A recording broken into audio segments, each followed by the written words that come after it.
सर्दियों की वो रात आम रातों जैसी नहीं थी।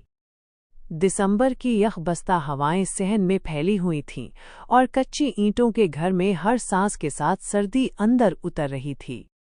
सास की मुसलसल खांसी ने बहू की नींद हराम कर रखी थी। खांसी ऐसी थी कि लगता था सीना फट जाएगा, मगर बहू के दिल में हमदर्दी नहीं, सिर्फ झुंझलाहट थी। शौहर के सामने वो सास को बुरा भला कह नहीं सकती थी, इसलिए उसने मकारी का सहारा लिया। चंद माह के मासूम बच्चे को चुटकी काटी, बच्चा रोने लगा और बहू ने फौरन मौका बनाकर शौहर के कान भर दिए कि माँ की वजह से बच्चा बार बार जाग जाता है, अगर उसकी नींद पूरी न हुई तो इस सख्त सर्दी में बीमार पड़ जाएगा। शौहर नींद में हड़बड़ाकर उठा, गुस्से में माँ को झड़का, मगर खांसी किसी के झड़कने से कहाँ रुकती है। वो माँ टीबी की मरीजा थी, सांस उखड़ता था, सीना जलता था, मगर बेटे के दिल में रहम का एक कतरा भी न उतरा। उसने माँ का बिस्तर उठाया और सहन में डाल दिया। बूढ़ी माँ जिसने उसी बेटे को गोद में पालकर जवान किया था, आज उसी के हाथों घिसती हुई सहन की टूटी चारपाई तक पहुंची। बेटे ने धक्का देकर माँ को चारपाई पर फेंका, एक फटा हुआ कंबल डाल दिया और पलट आया। रात और ज्यादा सर्द हो गई। खांसी के दौरे बढ़ते गए। कई बार सांस रुक जाता, कई बार उल्टी आ जाती।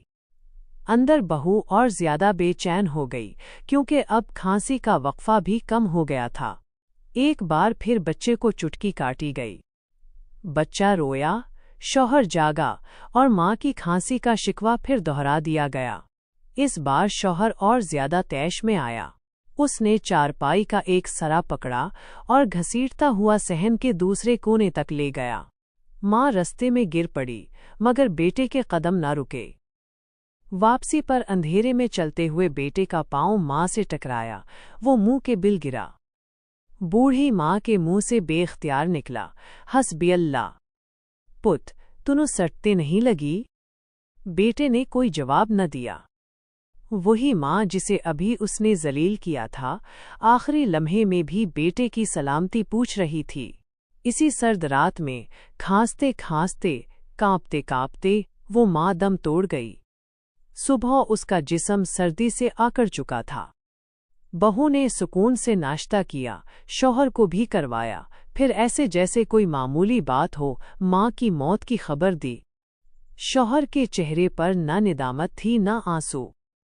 उल्टा माँ की मौत के नाम पर गांव से मांग कर पैसे इकट्ठे किए, पेट भरा, कफन खरीदा और माँ को दफना दिया। वक्त गुजरता गया। वही शौहर बूढ़ा हो गया। बीवी जवानी में मर गई, मगर वो जिंदा रहा ताकि मुकाफाते अमल का जायका चख सके।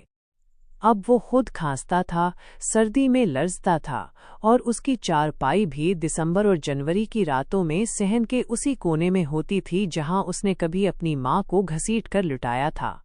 ओढ़ने को वही पुराना फटा कंबल था। फर्क सिर्फ ये था कि अब वो खुद दूसरों के रहम का मोहताज था। दूर दराज देहातों से कचरे के ढेरों से कपड़े ढूंढ कर लाता ताकि सर्दी से बच सके, मगर अंजाम से कोई नहीं बचता। एक दिन वो अपने नौमौलूद पोते को प्यार कर रहा था। बूढ़े हाथ कांप रहे थे, मगर दिल में अजब सी खुशी थी। बहू ने देखा तो उसे रात ही रात एक नई साजिश सूझ गई।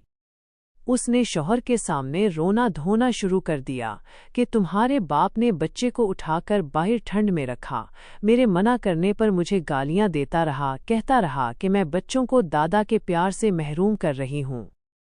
आंसू मगरमच्छ के थे, मगर शौहर के दिल पर असर कर गए।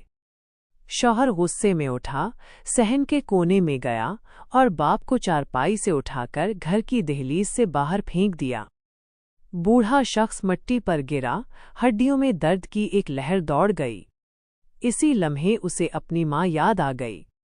वही माँ जिसने आखिरी सांस में भी पूछा था कि बेटा, कहीं चोट तो नहीं लगी? बूढ़ा शख्स सारी रात सर्दी में ठठर कर लेटा रहा।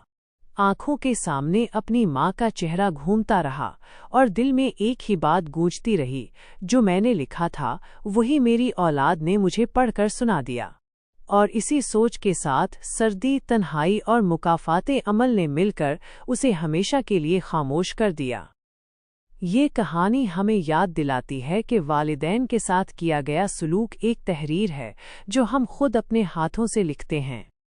وقت گزرنے پر وہی تحریر ہماری اولاد ہمیں لفظ بہ لفظ، عمل در عمل پڑھ کر سنا دیتی ہے۔